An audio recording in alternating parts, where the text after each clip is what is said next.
Hey everybody, and welcome back to Business Globe, where we bring you the latest business news and trends from around the world. So let's dive right in. Our first headline takes us into the fascinating world of cryptocurrency. PayPal is making a bold move by introducing its first stablecoin, PayPal USD, backed by US dollar.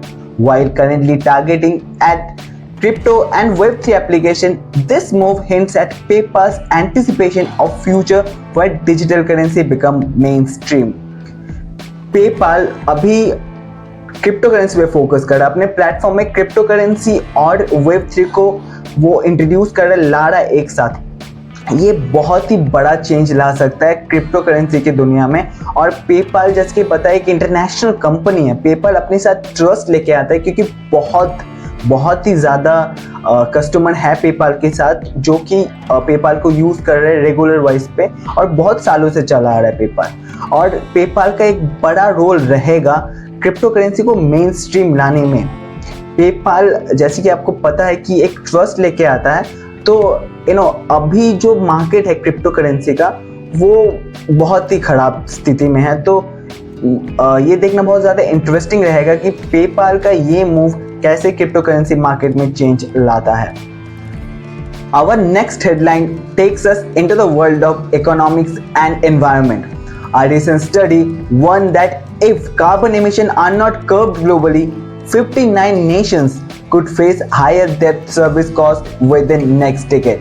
Countries like China, India, United States and Canada might even see their credit score dropped by 2 notch due to the climate adjustment rating system.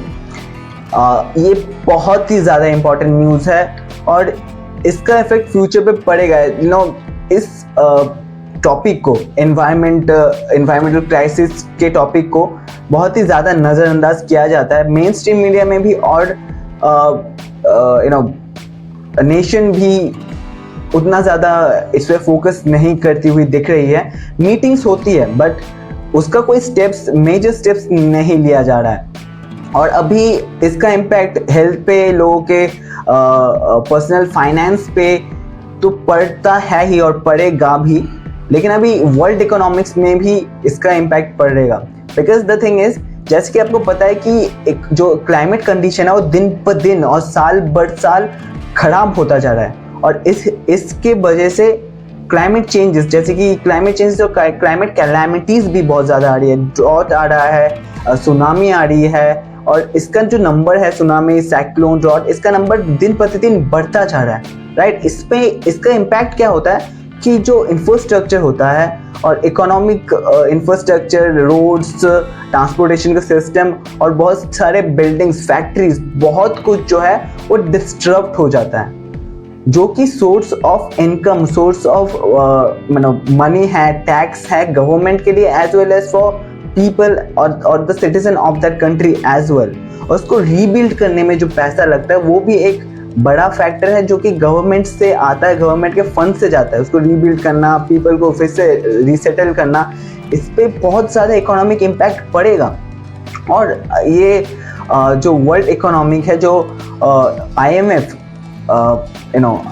या world bank कह लीजिए, world bank जो पैसा provide करता है, जो loans provide करता है, उसका भी वो भी अभी इसके ऊपर इंटरेस्ट रेट डिसाइड करता है कि उस कंट्री का इकोनॉमिक कैसा है, वो कंट्री का इंफ्रास्ट्रक्चर कैसा है और फ्यूचर में वो किस तरह से लोन दे पाएगा, रिपे कर पाएगा लोन को।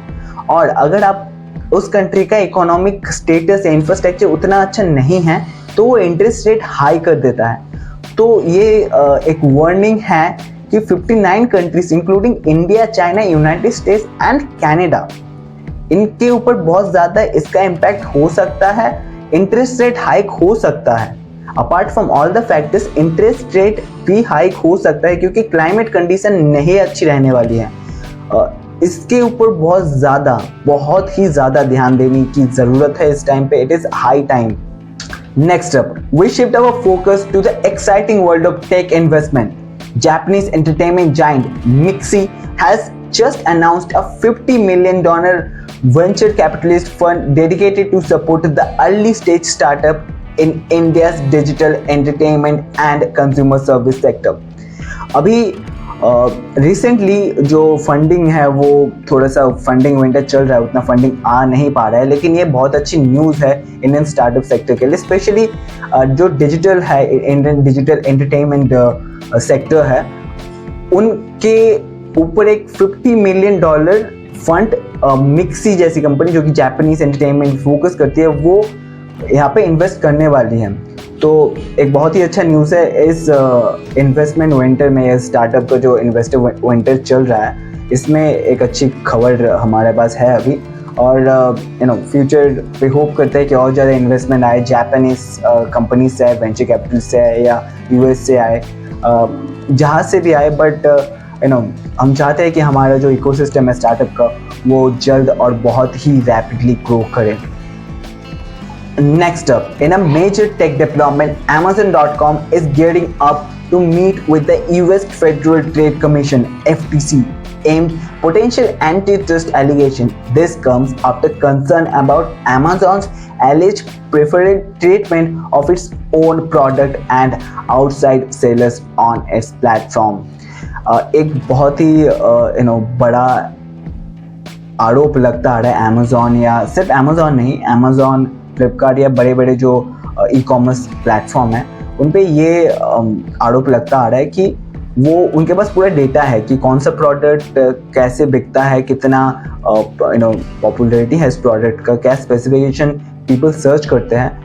तो अकॉर्डिंग टू दैट डेटा वो उस डेटा को लेते हैं, डेटा सेट को लेते हैं और खुद का प्रोडक्ट उस डेटा सेट के ऊपर पेस्ट करके बनाते हैं। और जाहिर सी बात है, अगर खुद की कंपनी है उन ई कॉमर्स सेक्टर का, तो वो इजीली उस सर्च रिजल्ट को मैनिपुलेट कर सकते हैं और करते भी है। ऐसा न्यूज़ आया है, ऐसा एलिज किया गया है कि करते भी है। तो आप जो भी सर्च करते हो, सबसे पहले प्रोडक्ट उस ई कॉमर्स साइट का आता है, राइट? अमेजोन हो जाए या बड़े बड़े फर्म जो भी हैं, उसका आता है। तो और उसमें क्योंकि उनका खुद का प्रोडक्शन है, उनका खुद का प्लेटफॉर्म है, तो उनका बहुत सारा पैसा बच जाता है कमीशन पे और ट्रांसपोर्टेशन में, बहुत सारी चीज़ों में बच जाता है पैसा। तो इनका यूज़ उस प्रोडक्ट के प्राइस को डिक्रीज़ करने में करता है। और इवेंचुअली क्या होता है, जो अलग प्लेयर्स होते हैं जो प्लेटफॉर्म में अपना प्रोडक्ट बेचने के लिए आए हैं, उनका नुकसान होता है और अमेजोन या बड़े बड़े ई कॉमर्स प्लेयर का फ़ायदा होता है। ये एक आरोप है अब तक, और इसके ऊपर Amazon US federal trade commission के पास गया है इस आरोप के ऊपर क्लैरिफाई करने। देखते हैं कि क्या फर्दर अपडेट्स आते हैं। अगर ऐसा सच निकलता है तो ये बहुत ही ख़राब न्यूज़ होगी, क्योंकि अभी पूरा जो है मार्केट, बहुत chunk of market online shift हो गया है, और जो चंक ऑफ सेलर भी है वो ऑनलाइन शिफ्ट हो गया है। अगर वो उनका सेल नहीं होगा ऑनलाइन, तो एक मार्केट पे जो मोनोपोली जैसी होगी। अब मोनोपोली तो सिर्फ ई कॉमर्स सेक्टर प्लेटफॉर्म का ही नहीं होगा, मोनोपोली उनके प्रोडक्ट का भी होगा। तो अलग प्लेयर्स जो है उनके लिए बहुत ही ज़्यादा ख़राब होगा और बहुत ही ज़्यादा ये सही नहीं होगा अगर ऐसा कुछ सच में निकल आता है सामने। तो next up, shifting gears to e commerce, we have got an exciting news from Meesho, the low-price e-commerce platform. In a surprising turn, Meesho managed to achieve a profitability in July 2023, thanks to the strategic cost-cutting measures and improved monetization effort. Meesho जैसे कि बताया एक low-cost platform है, और मीशो आज की company नहीं है, कुछ साल पहले की कंपनी है, 2-3 साल पहले की कंपनी नहीं है। मीशो 2015 से चली आ रही है और अभी पॉपुलर हुई है कुछ 3-4 साल पहले ही उतनी ज़्यादा पॉपुलैरिटी मिली है मीशो को। मतलब वो अपने स्ट्रैटेजीज को चेंज करते आ रहे थे मार्केट के अकॉर्डिंग, और अभी मीशो प्रॉफिटेबल हुआ है जुलाई 2023 को, जो कि बहुत बड़ा न्यूज़ है। बिकॉज कोई भी ई कॉमर्स प्लेयर प्रॉफिट नहीं दर्शा पाया, बहुत ही कम प्लेयर है जो कि प्रॉफिट दर्शा पाया है। और मीशो बीइंग जो कि एक बहुत ही प्राइस सेंसिटिव मार्केट में डील करता है, उसमें प्रॉफिटेबल निकालना बहुत ही ज़्यादा अच्छी बात है। और एक बात है मीशो को लेकर कि मीशो जो है वो उन्होंने अपना स्ट्रैटेजी चेंज किया, और एक उनका स्ट्रैटेजी था रीसेलर स्ट्रैटेजी। मतलब मीशो चाहता था कि जो कस्टमर है वो खरीदे अपना प्रोडक्ट और वो फर्दर उस प्रोडक्ट को खरीदे, मतलब डिस्ट्रीब्यूशन बनाने की कोशिश कर रहा था, बट वो उतना रिजल्ट नहीं दिया उनको, तो उन्होंने अपना स्ट्रैटेजी चेंज कर लिया। तो ये दर्शाता है मीशो का प्रोएक्टिवनेस, मार्केट के अकॉर्डिंग ढलना। ये बहुत ही अच्छा साइन है किसी भी कंपनी का, मार्केट के पल्स को समझना, उसके अकॉर्डिंग अपने चेंजेस करना, और इसका रिजल्ट है अपने पास। आप देख सकते हो कि प्रॉफिटेबल हुआ है जुलाई 2023 में, जो कि बहुत बड़ी बात है। Being a e commerce platform, बड़ी बड़ी ई कॉमर्स कंपनियाँ नहीं हो पाई है प्रॉफिटेबल, बट मीशो ने ये कर दिखाया। बहुत ही बड़ा न्यूज़ है। और मीशो इंडियन कंपनी है as compare to other e commerce जो कि इंडियन नहीं है, but Meesho is one of the Indian e commerce, और ये बहुत ही प्राउड वाली भी बात है। Next which is our last news but not the least, let's dive into the world of finance. We are exploring Sri Lanka's ongoing struggle with monetary policy transmission. The governor of the central bank shed light on country's incomplete monetary policy transmission to the real economy, emphasizing the need for the private sector interest rate to come down. Sri Lanka जैसे कि आपको पता है कि बहुत ही खराब स्थिति में थी, इकोनॉमिक कंडीशन में थी, और उसके ऊपर इंटरनेशनल जो मॉनेटरी फंड है, वर्ल्ड बैंक है, या आप कह लीजिए जो अलग अलग ऑर्गेनाइजेशंस है, उन्होंने सपोर्ट किया है, उनको मॉनेटरी फंड दिया है, उनको थोड़ा रिलीफ दिया है, but as according to the governor of central bank of Sri Lanka, वो इनकम्प्लीट है, उतना इफेक्ट नहीं ला पाया अब तक, और वो अर्ज करते हैं प्राइवेट सेक्टर को कि इंटरेस्ट रेट कम की जाए ताकि इकोनॉमी को सपोर्ट मिले।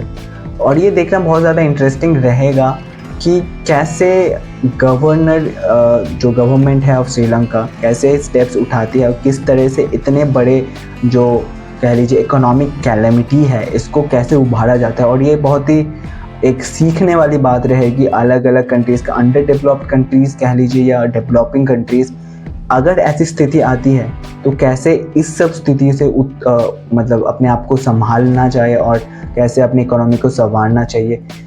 ये बहुत ही बड़ी लर्निंग होगी। ये देखना बहुत ज़्यादा इंटरेस्टिंग रहेगा कि कैसे नेक्स्ट मूव और कैसे अपडेट्स आते हैं इन सब सिचुएशन के ऊपर। सो that's been my time and thank you for watching our video. I hope you like this video. If you do, please click the like button and don't forget to subscribe to our channel to never miss any video from our channel. This was Mohammad Tariq Rizwan and thank you for watching.